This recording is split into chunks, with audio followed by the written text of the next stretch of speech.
Noong po nakaraang linggo ay tinalakay natin ang isa sa pinaka-paborito kong talata at marami sa inyo ay ginagamit din natin itong talatang ito na Romans 8:28 sa ikatitibay ng ating pananampalataya, lalo na po sa panahon na tayo ay may mga bagay na pinagdaraanan, nararanasan na hindi natin lubos maunawaan, mga bagay na kung saan ayaw nating maganap pero siya nagaganap. At dahil dyan ay nasishaken ang foundation ng ating pananampalataya, at kung wala po yung katotohanan at pag-asa na dulot ng Romans 8:28 ay tayo po ay manlulupaypay to the point na maaaring tayo po ay lubos ng manghina hanggang sa hindi na po tayo lubusang umasa pa sa mga pangako ng Diyos. Kaya sa ating pong papatuloy sa pagtalakay ng Romans chapter 8 ay atin po namang bibigyan ng pansin ang talatang 29 at 29 at 30. Okay.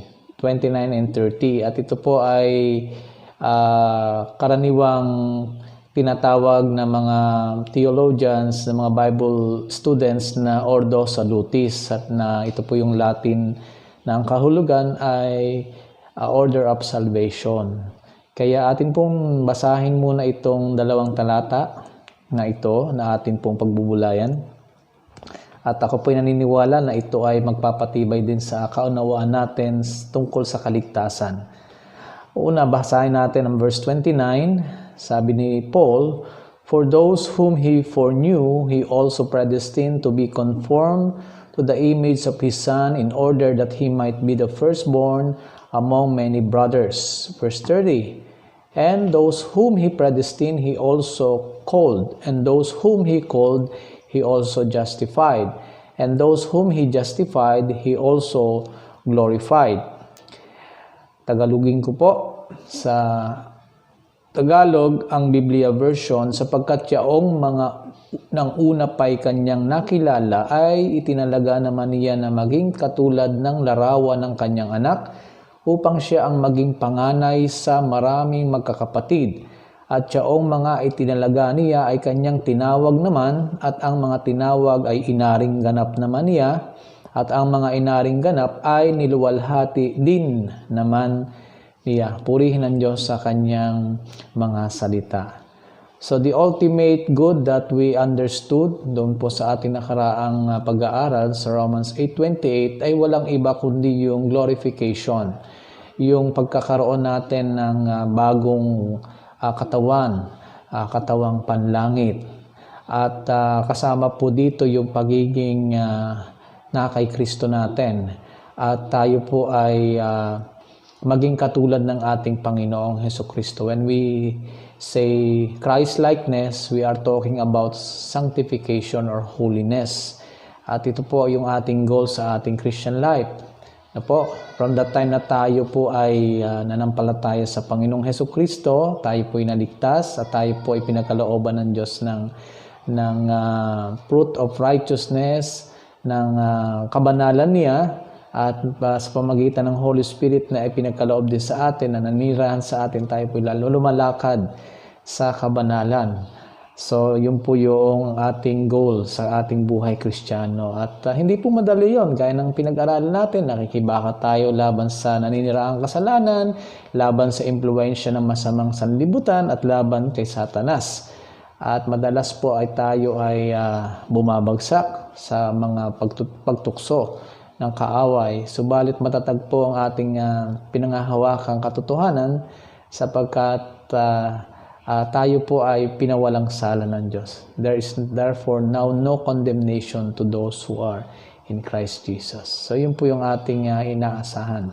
At matibay po yan ang ating saligan. Ano po? So tingnan po natin yung talatang 29 at 30. At ito nga po yung tinatawag na Ordo Salutis o Order of Salvation. At atin po makikita dito na may binanggit si Apostol Pablo na 5 pagkakasunod-sunod ng kaayusan ng kaligtasan. Mayroong chronological order, makikita natin ito, na mula po doon sa nakaraan o tinatawag nating eternity past, hindi pa natatatag ng Diyos ang daigdig na ito, hindi pa tayo lumilitaw sa mundong ito, hindi pa tayo sinisilang, ay meron pong pagpili na ang Diyos at meron pong pagkilala na ang Diyos. Yung tinatawag na God's foreknowledge and God's election or predestination. So that is eternity past. Wala pa po ang daigdig. Okay? Yun po yung una na makikita natin. Pangalawa, sa limang ito, yung pangatlo, yung tinatawag nating God enters into time and space. Na kung saan, sa daigdig na pong ito, He calls all people to repent. So, meron tinatawag diyang calling, o yung mabisang pagtawag o yung pangkalahatang pagtawag. Iyan po yung ating isa-isahin. At ganoon din po, yung mga tinawag, sinasabi ng salita ng Panginoon sa verse 30, ay kanyan na rin namang pinawalang sala. Those whom He called, He also justified. So yung God entering into time and space in this world is about Him calling us to be with the Lord Jesus Christ as His chosen people. And then when He calls us and we responded in faith to the gospel of the Lord Jesus Christ, we were justified by faith, not because of our works. So yun po yung ating makikita na pangalawang bahagi. And then yung pong future, eternity future, ay yun po yung mangyayari sa hinaharap na tinatawag nating glorification. So ating pong pag-aralan to, una, foreknowledge of God, and then predestination, and then calling, and then justification, and then glorification. At lahat po yan mula sa eternity past hanggang sa eternity future. So yun po yung ating makikita na order, chronological order ng pagkakasulat ni Apostol Pablo. So tingnan po natin ang ating mga talatang ito. Una, tingnan po natin yung foreknowledge. May binanggit po dito si Paul doon sa Romans chapter 8 verse 29. Sabi niya, for those whom He foreknew, He also predestined. Sapagkat yaong mga nang una pa'y kanyang nakilala ay itinalaga naman niya. Ano po ang sabi ni John Calvin tungkol dito sa God's foreknowledge? Yung pangunang kaalaman ng Diyos. Okay, ito po ang sabi ni John Calvin, and I will quote. Sabi niya, lahat ng bagay sa paningin ng Diyos at ayon sa kanyang kaalaman ay walang nakaraan o panghinaharap. Lahat ng bagay sa paningin ng Diyos ay pawang kasalukuyan. So in other words, kung ang Diyos po, siya po yung Diyos ng nakaraan, ng past, ng kasalukuyan at ng hinaharap. So sa kanyang paningin, kita na niya lahat ng mga pangyayari. Alam na niya ang lahat ng mangyayari.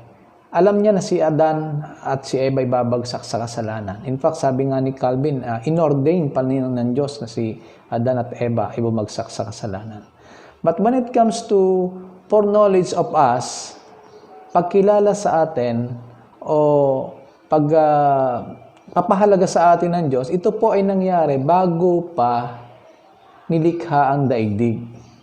Na tayong mga pinili ng Diyos at naging kaisa ng Panginoong Hesukristo sa pamagitan ng pananampalataya, yung foreknowledge na ito ng Diyos, naganap po ito bago pa niya nilalang ang lahat ng bagay, lahat ng ating nakikita sa daigdig na ito, kahit po yung mga nasa kalawakan, no? So para sa Diyos ang lahat ng bagay ay aktwal, no? Ano nangyayari? Kita na niya. Kumbaga sa pelikula, siya na yung scriptwriter, siya pa yung director. Ano po? At siya pa rin yung gumaganap. No? Siya pa rin yung actor or actress. Bakit? Kasi siya yung nag-orchestrate at nag-ordain ng lahat ng bagay to happen. Ano ho? So makikita natin yan, yung foreknowledge na yan ng Panginoon. Alam niyo po ba yung salitang foreknowledge or yung new, sabihin nating yung salitang know or new, ay synonymous or kasing kahulugan ng salitang to recognize, kilalanin, to observe, obserbahan, pagmasdan, endued with, paglaanan ng atensyon, care, to care for, paglaanan ng malasakit at ng pangangalaga or protection. So yun po yung kahulugan ng salitang know.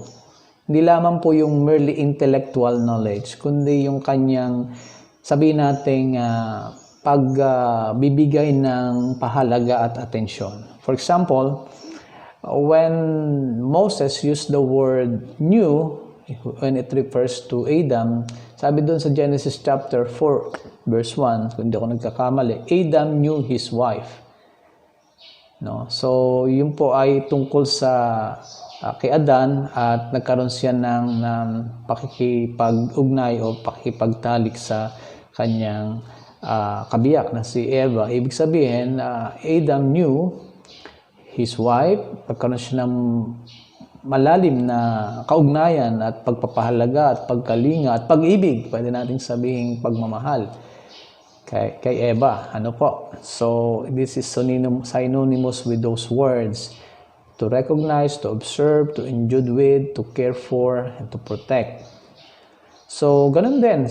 Masasabi natin na si Abraham, bago pa siya naging Abraham, ay kilala na siya ng Diyos. Okay?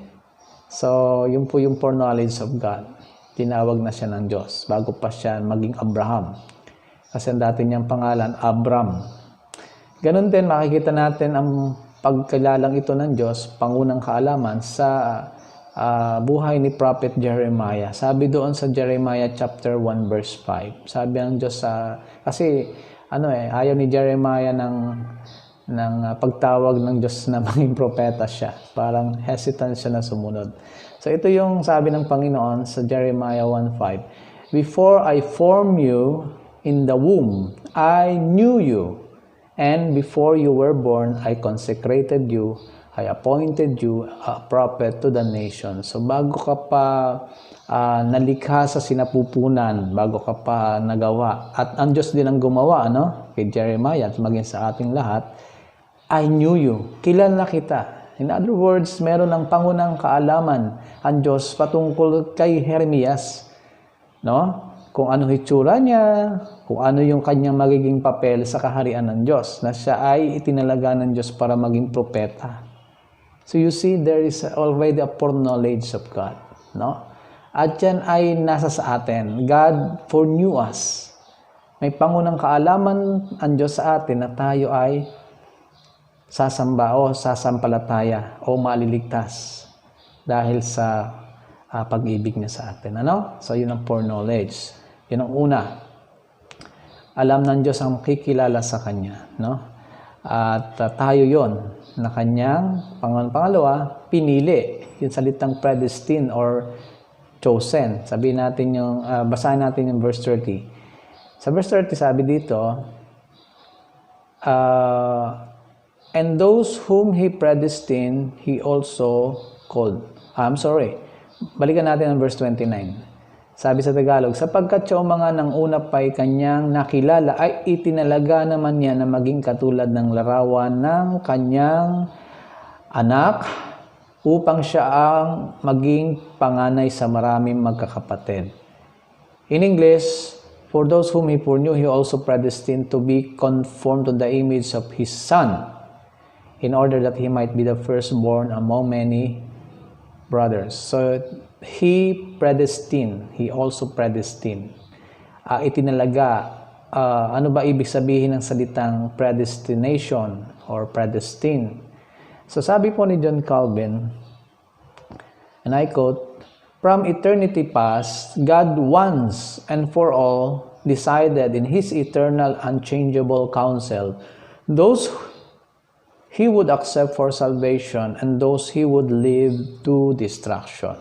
So mula pa sa walang hanggang pasimula, ayon sa malayang kapasyahan ng kaisipan ng Panginoong Diyos at hindi nagbabagong kalooban ng Panginoong Diyos, ay kanyang pinili ang iba para maligtas, at kanyang hinayaan naman ang iba para sa ikapapahamak nila.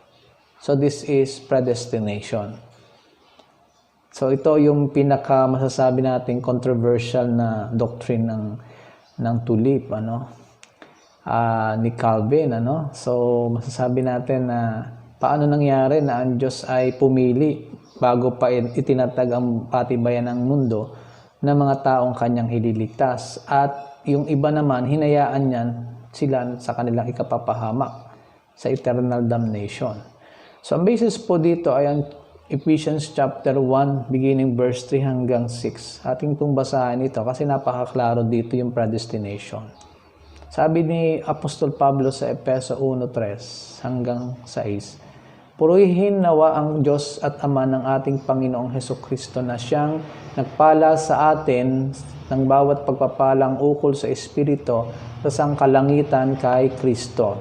Verse 4, ayon sa pagkapili niya sa atin sa Kanya bago itinatag ang sanlibutan upang tayo maging mga banal at mga walang dungis sa harapan niya sa pag-ibig, na tayo itinalaga niya ng una pa sa pagkupkop na tulad sa mga anak sa pamagitan ni Hesukristo sa ganang Kanya, ayon sa minagaling ng Kanyang kalooban sa ikapupuri ng kaluwalhatian ng Kanyang biyaya na sa atin ay pinagkaloob ng masagana sa minamahal. So makikita natin yung salitang bago pa itinatag ang sanlibutan, tayo'y pinili na niya upang maging mga walang dungis, maging mga banal sa harapan niya dahil sa pag-ibig, na tayo ay kanyang itinalaga o pinili niya ng una pa into adoption o sa pagkupkop tulad ng sa mga anak sa pamagitan ni Hesukristo. Ang pagpili ng Diyos na ito sa atin ay ayon sa kanyang minagaling na pasya ng kanyang kalooban. Hindi nakabatay sa atin, sapagkat tayo naman ay hindi naiba sa lahat ng mga tao. Tayo ay unworthy, hindi karapat-dapat dahil talagang tayo makasalanan. Pero dahil sa kanyang dakila at malayang kapasyahan, pinili niya tayo para tayo ay maligtas. Ito yung kanyang sariling pagpapasya. At ang layunin para siya ang mapapurihan sa lahat ng ito. Sa kanya mapunta lahat ang kaluwalhatian at ang pagpupuri. So, we can say that God's election is His free act to choose those whom He would like to be saved according to the good pleasure of His will, and He did that choosing before the world began. So, ang pagpili ng Diyos ay ang kanyang malayang kapasyahan, hindi nagbabagong pagpapasya, para piliin ang gusto niyang iligtas, at ginawa niya ito bago pa niya nilikha ang daigdig. Bago pa itinatag ang daigdig. Pinili na niya tayong mga nakipag-isa kay Kristo para maligtas. Hindi dahil tayo karapat-dapat, kundi dahil sa kanyang malayang kapasyahan, according to the good pleasure of His will. Ano po? At dahil dyan, dapat hindi tayo magmalaki dahil pinili tayo. Dapat lalo pa tayo maging mapagpasalamat. And this election is by grace. We are saved by grace through faith. Di ba? Sinasabi ng Efeso 2:8 hanggang 9. We are saved by grace through faith. This is a gift of God. This is not of ourselves, not of works, so that no one will boast. Upang walang magmalaki sa harapan ng Diyos. So wala tayong kakayanang maligtas sa ating sarili. This is by God's grace, yung pagpili na ito. Yung pagkilala, pangunang pagkilala ng Diyos sa atin, yung pagpili ng Diyos sa atin bago pa nilikha ang mundo. Ito ay biyaya ng Diyos. Hindi niya tayo pinili dahil alam niya tayo mananalig sa Panginoong Hesukristo. Hindi po. Hindi niya tayo pinili dahil meron po tayong kagandahang loob na nakikita ang Diyos. Hindi po. Pinili niya tayo dahil ito ay ayon sa kanyang malayang kapasyahan. Siya yung nagpasya. It is His prerogative. not our prerogative. In fact, lagi natin sinasabi, pinipili natin ang Diyos o we choose to believe in Christ. Pero ang totoo, bago pa tayo pumili sa Diyos, bago pa tayo magdesisyon na at tanggapin ang Panginoong Hesukristo bilang ating Panginoon sa sariling tagapagligtas, pinili na tayo ng Diyos noong pamanguna, bago pa itinatag ang mundo. Dapat magimbal po tayo sa katotohanan ito. Dapat i-treasure po natin itong salvation na ito. Kasi ito hindi nangyari in present sa daigdig na ito. Ito'y nangyari noong pamang, bago pa itinatag ng Diyos ang daigdig. Bago pa tayo isinilang, bago pa tayo lumaki, andun na yung pagkilala, pag-iingat, atensyon ng Diyos, care ng Diyos, provision ng Diyos. At ang lahat ng bagay ay gumagawa para sa atin, sa ating ikabubuti, tayo na kanyang mga tinawag. In other words, mula pa sa ating pagsilang, He ordained everything to happen so that we will come to Christ and we will be saved. God is at work even before we were born.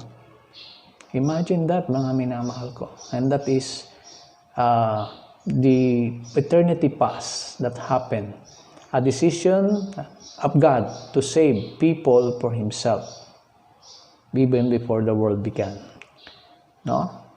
So sabi pa ni Paul kay Timothy, kasi nga ito'y by grace, sabi ni Paul kay Timothy, sa 2 Timothy chapter 1 verse 8, sabi niya, "Therefore do not be ashamed of the testimony about our Lord, nor of me his prisoner, but share in suffering for the gospel by the power of God, who saved us and called us to a holy calling, not because of our works, but because of His own purpose and grace, which He gave us in Christ Jesus before the ages began." Basahin niyo po yung 2 Timothy chapter 1 verse 8 and verse 9. No, tayo tinawag niya, niligtas niya, hindi dahil sa ating mabubuting gawa, kundi dahil sa dakilang layunin ng kanyang biyaya na kanyang ipinagkaloob sa atin sa pamagitan ng Hesukristo bago pa nagsimula ang panahon. Mga minamahal, ito'y napakadakilang bagay. Hindi nakabatay sa ating mga mabubuting ginagawa yung pagpili ng Diyos sa atin. O yung sabihin natin na ating pagpupunyagi na hanapin ng Diyos. Hindi po. No? Ano pa ang ating makikita? Ito is by grace. No? Ang Diyos ang may kapasyahan na pumili. Hindi nakabatay sa atin. Naalala ko yung John 15:16. Ang sabi ng Panginoong Hesus sa kanyang mga alagad, no? "You did not choose me, but I chose you to go and bear fruit." No? Hindi kayo ang pumili sa akin. Ako ang pumili at humirang sa inyo upang kayo humayo at mamunga at manatili ang inyong bunga. Yan ang sabi ng Panginoong Hesus. So hindi nakabatay sa mga alagad ang pagkapili sa kanila, kundi nakabatay kay Jesus na pumili sa kanila para sila'y mamunga. Meron pa sinabi dito si Apostol Pablo doon sa Romans chapter 9 verse 15 tungkol sa pagpili ng Diyos o pagbibigay ng kahabagan ng Diyos at pag-withhold ng kahabagan ng Diyos sa mga tao, na sinasabi ng iba, ang Diyos ay partial. Ibig sabihin, nagtatangi ang Diyos, pumipili ang Diyos, tapos nire-reject naman ng iba. Hindi patas ang Diyos. No? Yun po yung mga dahilan ng iba. Pero hindi nila maunawaan ng Scripture. Sabi doon sa 9:15 ng Romans, sabi ni Paul, "For he says to Moses, I will have mercy on whom I have mercy, and I will have compassion on whom I have compassion." So maaawa ako sa gusto kong kahabagan. At ito ay kapasyahan ng Diyos sa kanyang ganang sarili. He chose whom He would like to choose. Apart from us. No? Hindi natin ini-instruct ng Diyos, piliin mo si ganon. Hindi. Ang Diyos ang pumipili. No? Alam niyo po, ito yung malaking usapin during the 16th century. No po? Sa panahon ni Martin Luther, no? Nung nagkaroon ng Reformation, 1517, nagsimula yung Reformation. doon sa Europe, sa Germany. And there was a man, very intellectual person by the name of Erasmus. Siya po ay isang monk. Siya ay nag-translate ng New Testament into Greek. At siya po ay famous. Kinikilala siya ng Henry VIII at ng Papa sa panahon na iyon. Ay sumulat po siya ng libro na kung tawagin ay Discussion Concerning Free Will. This was published in 1524. At doon, binibigyang emphasis ni Erasmus yung kakayanan ng taong pumili sa Diyos. Without divine aid, mapipili niya ang Diyos. Pwede niyang piliin ang Diyos sa kanyang ganang sarili. Hindi niya kailangan ng kapangyarihan ng Diyos para itulak siya upang lumapit kay Jesus at maligtas. Yun po yung posisyon ni Erasmus. Kahit po yung tungkol sa usapin ni Pelagius at saka ni Augustine, ganun din po yan. So, si Arminian, yung mga Arminian, si Jacobus Arminius, ganun din po yung kanyang posisyon. Pero sabi po ng aklat ni Martin Luther na ito, kung kayo po makaka-afford nito, maganda ito. Born Slave, pero ito po ay isang summary ng tinatawag na libro na na-publish in 1525 in response to Erasmus' book na The Bondage of the Will. Ito po yung Bondage of the Will. Na para kay Luther ay man in his fallen state doesn't have the will to choose to be saved, for he is dead to sin. Sa kanyang bagsak na kalagayan, hindi pipiliin ng tao ang Diyos para siya maligtas kasi patay siya sa kasalanan. And he needs the power of God or help of God to aid him to come in faith. So, kailangan niya ng tulong ng Diyos. At yun naman ang sinasabi ng Bible, Sinasabi ng Panginoong Hesus yan. I think sa John 6:44, no one can come to me unless God the Father draws him to me. Walang lalapit sa akin, malibang ilapit siya ng Ama sa akin. So, yun po yung makikita natin na kailangan ng tao ng aid, divine aid, para siya ay lumapit kay Jesus upang maligtas. At hindi siya pwede magtiwala sa kanyang free will.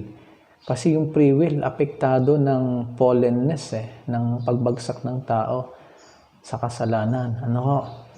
Pagka pinaandar natin yung free will, sabi nga ni, kung hindi ako nagkakamali ay, si Spurgeon, kung hindi ako nagkakamali, ay free will is like a horse. When you ride a horse and Satan was the one riding the horse. So anyway, marami pong naniniwala na ang kaligtasan ay isang pagdedesisyon, piliin ang Diyos at iwanan ang kasalanan. Ngunit bago mo pinili ang Diyos, kaibigan, kung naniniwala ka dito o kapatid, bago mo pinili ang Diyos, bago ka nagdesisyon na tanggapin si Kristo bilang iyong sariling Panginoon at tagapagligtas, pinili ka na noong una pa man ng Diyos. God has chosen you already.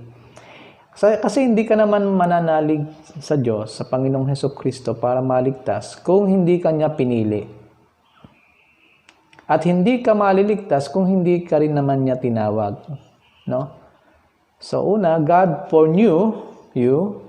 God predestined you, tinalaga ka niya para maligtas. And then pangatlo, God calls you. He calls you. Kasi sabi doon sa verse 30, at yung mga tinalaga niya ay kanyang tinawag. Those whom He predestined, He also called. Tinawag. Ano ba ibig sabihin ng tinawag? So, tapos na tayo sa eternity past. Yung foreknowledge, and then yung predestination, it happened before the world began. Now, God enters into time and space in this world, in this present world. And He calls all people to repent, and that is what we call the general call. It happened every time na mga tao nakakarinig ng preaching ng gospel, lalo na ngayon. Sa internet, meron tayong online worship service, meron katulad ng teaching na ito. Every time mga tao makaka-encounter nitong biblical teaching ng gospel, God is calling them to repentance. God is calling. That is general call. God is calling them with a general call kung sila'y nakakabasa ng Bible, no? Pero hindi lahat ay tumutugon sa panawagang ito, sa general call. Kailangan yung tinatawag na effectual call. Ang mabisang pagtawag, no? Ito yung call to faith, call to repentance, call to salvation. So lahat ng tao tinatawag para mag-repent at maligtas, pero hindi lahat ng tao ay tumutugon dun sa pagtawag ng Diyos. Bakit? Kasi wala sa kanila yung effectual call. Ano ba yung effectual call? This is the work of the Holy Spirit. Ang Holy Spirit kumikilos sa panahon ng pangangaral ng gospel at dinadala ang isang makasalanan tungo sa pagsisisi at pananampalataya kay Hesus Kristo. At sa ganon, napapawalang sala o dinajustify ng Diyos. Yan po yung effectual call. It is the Holy Spirit at work in the person's heart, in the person's soul. So that when he hears the gospel, the Holy Spirit illumines his darkened mind. No? And he responds in faith in the Lord Jesus Christ. Without that effectual call, kahit na panay ang pakikinig ng message ng gospel, kahit na palagi na nakakapakinig ng gospel, without that effectual call that comes from God, hindi maliligtas yung tao. He may only think that he is a Christian because he always listens to the preaching of the gospel. But without that effectual call, for him to come to faith, for him to repent from all his sin, no, he will not be saved. Because that is the sole work of God. The sole work of God. Ang Diyos ang tumatawag, no, sa atin para tayo maligtas. At magre-respond tayo ng may pananampalataya. Doon natin pwedeng masabi, those who call upon the Lord shall be saved. Tayo naman ang tatawag. Bakit? Kasi una tayong tinawag ng Diyos para sa kaligtasan. Nang buksan ng Diyos ang ating nadidimlang isipan, bulag tayo ng espiritual na kabulagan dahil binubulag tayo ni Satanas. Akala natin, ang sinasamba nating Diyos, ito ay totoo. Ito yung si Jesus. Naniniwala tayo dito sa mga pamahing ito. Nako. Pero malibang buksan ng Diyos ang ating isipan, dalhin tayo sa liwanag ng salita ng Diyos, at this effectual call, hindi po tayo magtitiwala o tutugong may pananampalataya sa Panginoong Hesus Kristo. So God enters into time and space, and what happened is God calls us, and then we respond in faith because God enables us to respond in faith. Because of this effectual call. And then what happened next is this. The fourth one is we are justified. Ano ba yung justification? Sabi sa verse 30, and those whom He called, He also justified. At ang mga tinawag ay inaring ganap naman niya. So this is a declaration of the Lord, of our God. It is a legal declaration. It is a forensic verdict that we are just or righteous or saints before God. Ang Diyos ang nagdedeklara na tayo ay hindi na guilty sa lahat ng kasalanan, whether known sin or unknown sin, whether sin na ating ginawa noon, ginagawa ngayon, at gagawin pa sa hinaharap. By the merit of the death of the Lord Jesus Christ, we believe in Him. And God imputed to us the righteousness of His Son, the Lord Jesus Christ. Because only Christ is the righteous one. And then, this righteousness is imputed to us. Ibig sabihin, imputed, itinuring sa atin yung katuwiran ni Kristo. Sa halip na ibigay sa atin hatol parusa, nung tayo manampalataya sa Panginoon, ang iginawad sa atin ay pagpapatawad at pag-aaring matuwid. Kaya yung ating umpisa sa Romans 8:1, therefore there is now no more condemnation. Wala nang hatol ang sino mang nakipag-isa kay Kristo. So ito yung deklarasyon ng Diyos. Inaari tayong matuwid, inaari tayong banal, at ito ay hindi mababago. Ang sino mang dineklara ng Diyos na matuwid ay forever na matuwid sa paningin niya. No matter what people may think of us, may say about us, from God's point of view, we are righteous because of the Lord Jesus Christ. Because of faith in the Lord Jesus Christ. When you are justified, you have everything that secures your salvation today and through all eternity. Uulitin ko. When you are justified today, you have that security about your salvation. Because your salvation is based on the meritorious work of the Lord Jesus Christ. No? So, unawain mo ito, kaibigan, kapatid, yung justification by faith. Baka umaasa ka sa ginagawa mo para sa Diyos. Na naglilingkod ka sa kanyang gawain, doon ka nananangan. Hindi. Ang iyong pagiging matuwid ay isang deklarasyon ng Diyos. Nasa harapan ka ng korte, ng hukuman ng Diyos, dapat ang hatol sa iyo ay guilty because you are sinful, pero inalis ng Diyos yung hatol na guilty. At ang hatol niya, hindi ka na guilty. And you have now the righteousness of Christ on your account. No? On your account. So, yan po yung pang-apat. Yung sinasabi nating justification. Napakahalaga nitong katuroan na ito. Kanina nagsimula tayo sa eternity past. No? Ano nangyari sa eternity past? There is a foreknowledge. God foreknew us. And then there is predestination. Bago na tinatagang mundo, nangyari na itong dalawa na to. Pangunang pagkilala sa atin at pagpili sa atin. And then God enters into time and space in this world. And then He gives us this effectual call. Pangatlo, God calls us to be saved, to repent, to come to faith in Christ. And then God justifies us. When we come to faith in Christ, God declares us not guilty.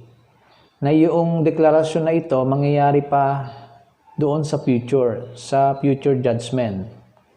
No? So yung hatol na ito ay doon pa isasagawa Sa panahon ng muling pagbabalik ng Panginoong Hesukristo, haharap tayo at magbibigay sulit tayo. Pero iginawad na yung hatol sa atin. Ano yung hatol sa atin? Ngayon pa lamang, tayo not guilty na. Anong katatakutan natin sa pagdating ng araw ng pagdating ng Panginoon? Wala. Kasi bakit? Because today, right now, this present moment, tayo diniklara na ng Diyos. Ang Diyos ang nagsasabi nito na we are not guilty anymore of any known and unknown sin na meron tayo sa ating isipan. Ang Diyos ang nagdeklara nito. At ito'y hindi po pwedeng mabago. Hindi ito about the feeling. Feeling ko, save ako ngayon, tapos bukas, hindi. Kasi nagkasala ako. No? So, yun po yung pang-apat. So, God enters into time and space. And then, yung eternity future, this is the one that will happen. This is the final consummation of our salvation. And that is what Paul says, glorification. No? Tingnan natin. Doon sa verse 30 pa rin, last part. Verse 30, and those whom He justified, He also glorified. At ang mga inaring ganap ay niluwalhati din naman niya. Ano ba itong glorification?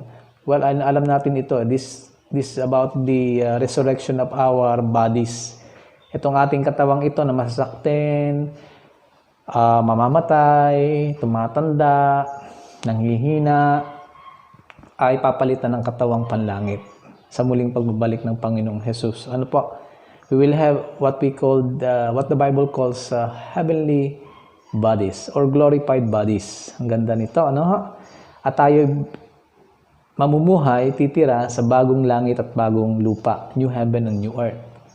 So itong ating katawang lupang ito, mamamatay ito. Nakakasakit, no? At papalitan ito.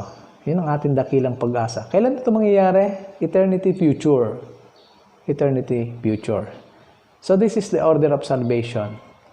And sa lahat ng ito, ang Diyos ang gumawa. Wala tayong bahagi dito, ni isa. Wala tayong bahagi. Doon sa foreknowledge ng Panginoon, doon sa kanyang predestination, pagpili sa atin, doon sa kanyang pagtawag sa atin, pagpapawalang sala sa atin o pag-aaring matuwid, at sa kanyang pagbuhay sa ating lupang katawan, our ultimate good, which is our glorification. No? Wala tayong bahagi. We can say that from eternity past, the world was created.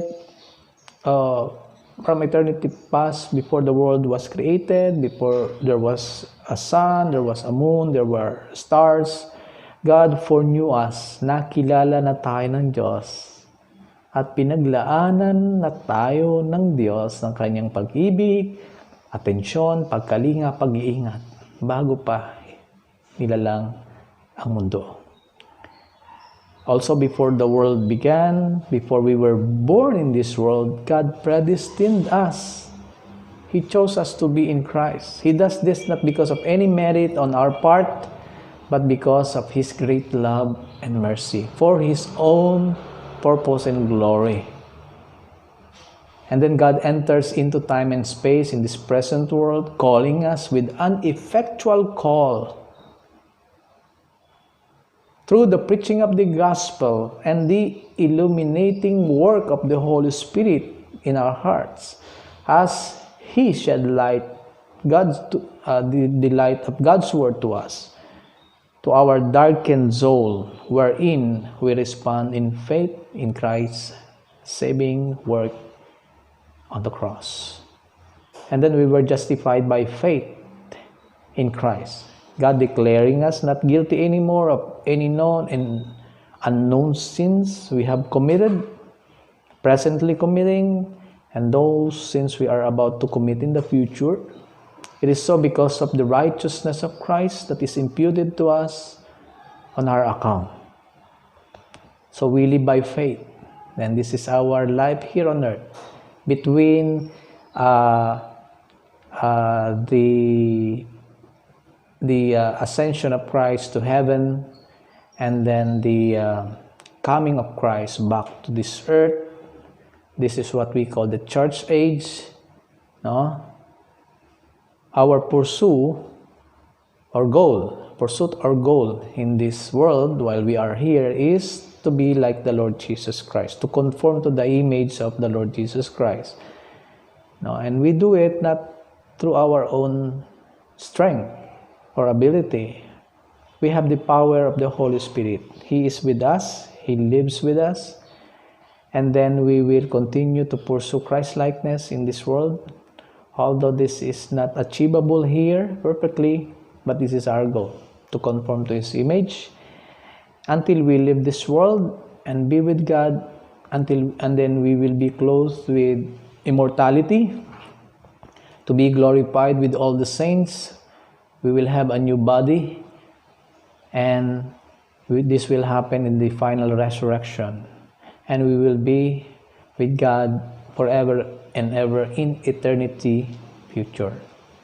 So past, present, and future, this is the order of salvation. God has bestowed this to us. Thus, mga minamahal ko, kung kaya, we owe to our God our salvation. Everything about our salvation. Our hope is grounded on those acts of God, for knowing us, predestining us, calling us, justifying us, and glorifying us, in order that God alone receive all the glory, and He alone be praised forever and ever. My question is, are you in Christ? Are you saved? Are you called? Are you justified? Do you hope that you will be resurrected to be with God in eternity future? I hope you could answer this question with all your heart, with honesty before God. Kung hindi pa, it's high time for you to think of this offer of God of salvation to be found only in Christ Jesus. Jesus is the only Savior between God for man. Jesus is the only mediator between God and man. And so I invite you to come to the Lord Jesus Christ, to repent of your sin, and you will inherit eternal life. Thank you so much for listening. See you again next week.